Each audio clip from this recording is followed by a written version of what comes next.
Over the summer, I work at a restaurant back home in Michigan.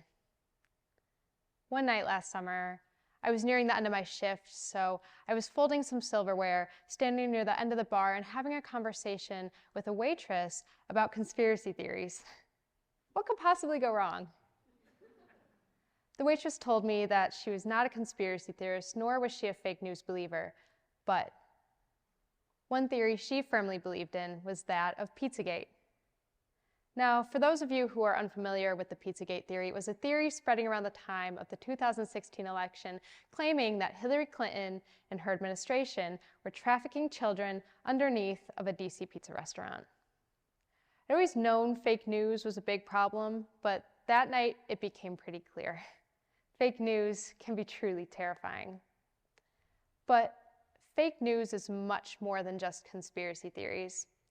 Fake news is having very real impacts on political polarization in the US and many other countries around the world. As a journalism and communication student, I'm especially invested in researching and understanding this problem. But it doesn't just apply to me. All of us have the duty to vote and be active members in society, so it is essential that we know how and why fake news is created and spread so we can prevent it from affecting our decision making. Today, I'll go over 4 main points. First, I'll talk about the creation of fake news, then the spread of it. Then I'll talk about its effects on polarization, and finally, what are some solutions to this problem? What can be done about this? But in order to start at the beginning, we have to look at the very first step in the process. How is fake news created? What I've come to understand is that there's 2 main reasons we create fake news. The first is to earn money. I'm sure many of you in the audience are familiar with the term clickbait. And what clickbait means is it's a type of content created with the sole purpose to get a user to navigate to that platform so the creator can then earn money from the ad revenue that that user is exposed to. This leads the creator to come up with whatever crazy content they can imagine to gain the reader's attention very quickly. The next reason that we create fake news is to support partisan agendas. Now, this doesn't just happen to one political party or another. Both politicians and citizens belonging to both political parties have been found guilty of this and have created fake news to either support their own political candidate or to disparage or attack a political opponent. Those are the 2 main reasons we create fake news. The next step in the process is for that fake news to then spread. Like the creation of fake news, there's 2 ways to think about the spread of fake news as well. The first way is a large-scale spreading of fake news. And what I mean by large scale is fake news that spreads through companies and corporations. The first example of this happens through social media. The social media algorithm is designed to keep the audience member engaged and therefore active on the platform for longer amounts of time. Unfortunately, a type of content that is designed to be engaging is fake news. So the social media platform will then be rewarded by having audience members spend longer amounts of time on the platforms by circulating fake news. What may be lesser known, though, is that a process very similar to this happens through mainstream media as well. As audience members, we want to be proven right. So we will actively seek out news sources that will present information in a way that confirms our own pre-existing biases. Ultimately, this leads to mainstream news media sources to present information in a way that will confirm our biases so they can keep having us as audience members. Those are 2 ways that fake news can spread in a large-scale way, but fake news can also spread on a smaller, more individual way. This happens when users on a social media platform share or send content to each other, and this is widely believed to be the way that Pizzagate became as popular as it did, because users on 4chan would then spread their theories to Reddit and Twitter and Facebook and so on. Those are the ways that fake news can be spread. The next step in the fake news process is for polarization to be impacted. But what is polarization? Why is fake news impacting it? And why is it a bad thing?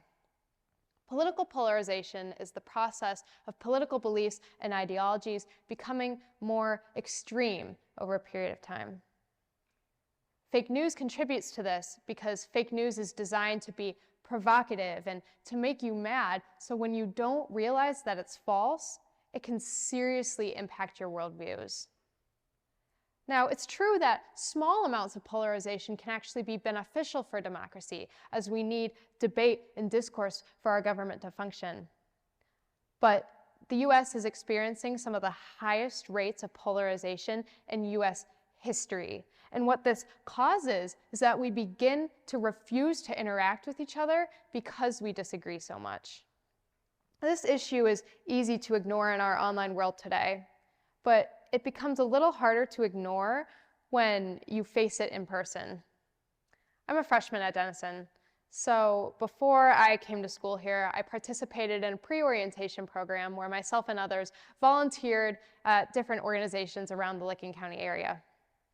At one such organization, we were having a conversation with a woman about future career paths and what we wanted to do, and some of us expressed an interest in working in the White House.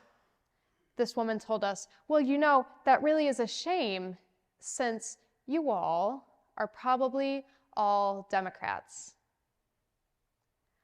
She told us that instead of seeking our news from sources like CNN, MSNBC, and BBC, we should instead be getting the real facts from sources such as Fox News, The Daily Caller, and Newsmax. What I noticed is that after learning this woman's political leaning, my friends began to disengage from the conversation and not want to continue the conversation further. Though I was slightly taken aback by her forwardness, I didn't necessarily disagree with her point about seeking out a viewpoint that's different than your own. Talking about polarization can be sobering, but there are solutions to this problem. Today, I want to challenge you all to be more thoughtful about how you consume news. In order to do that, I've created an acronym called the 3 E's of healthy news consumption. The first E stands for examine. What I mean by this is examine your source. Look at the URL. Are there spelling mistakes? Does it come from an unfamiliar domain? Better yet, look up the author. What are their qualifications? Why should they be the one to say what they're trying to say? Or are they even a real person? There are tools online designed to help you with this process, such as a website called All Sides, which is a list of every notable news source on the internet and its ranking on how conservative or liberal that news source tends to lean. The next E stands for exit. And what I mean by exit is exit social media. It's true that younger generations are becoming more reliant on social media for their news. And I'm not suggesting that we ignore what we see on social media. I'm simply proposing that we look it up somewhere else first, see what other sources have to say about it before we take that as fact. The last E stands for expand. And what I mean by expand is expand the amount of sources that you use to consume your news. This may sound counterintuitive, because why would you want to seek out news from a source you know might be biased? But when we do this, we're not only able to understand the issue we're reading about better, but we're also able to better understand why someone might have a different opinion or perspective on an issue that we do. Now you have learned how the spread and creation of fake news is contributing to political polarization. Political polarization is bad because really high amounts of it can prevent us from interacting with each other and having really important conversations. But by examining our sources, exiting social media, and expanding the amount of sources we use, we can help combat the effects of polarization that fake news is causing. Hopefully, unlike my coworker, you all can prevent from falling for fake news. Thank you.